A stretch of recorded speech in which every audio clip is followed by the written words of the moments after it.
Well, it is a family tradition to pass down recipes from generation to generation. And as we all change in our busy lives, today we welcome the author of a cookbook, a collection of heirloom Kentucky and Southern recipes, who's interested in preserving some of those historic recipes that have treated families for so long. We welcome Buddy Westbrook. I love the second line here, featuring How Kentuckians Really Fry Chicken.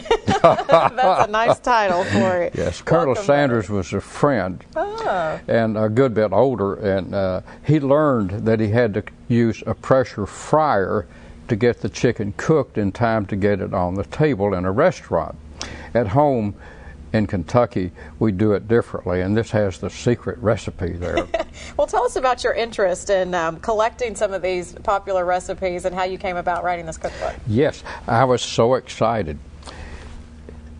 With microwave ovens and everything, it looked as if chicken and dumplings and dried apple stack cakes may be on the endangered species list. And I was concerned about that. And then also from a health standpoint, we're getting it close into the season where we're going to be having farmers markets and produce and things, and it's really important that Kentucky continue its leadership in food with the health in mind. And this is Kentucky Health Month, is that correct? And so the recipes in here, some of them are over 100 years old. Wow. And they've been handed down, they've been collected and donated to me because we wanted to keep the tradition alive.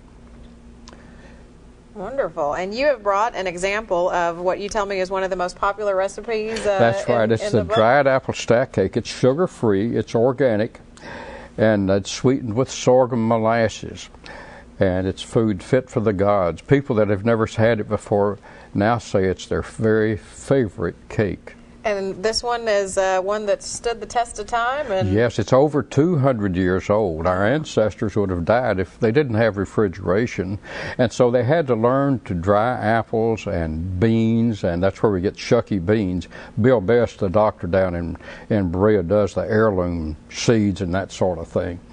But the meats like hams and bacon and things like that, if they couldn't dry them and salt them away in the winter, they would starve. Right. And so our tradition of Kentucky cuisine, these are classic examples of the quality of the food, and they lived pretty well back then. Well, I love the idea of it. We talk so much about preserving our own history of our families, and food is certainly part of that history, that's for sure. Yes, it is. And if folks are interested in getting a copy of your book, tell us where they can find it. I have a list of the places here.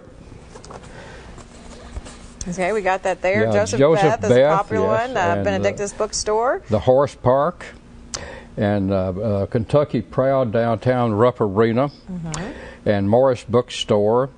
And then in Berea, the Quilt Store has those. And John Karloftis' place at Livingston has the books there at the Rockcastle Trading Post. Wow.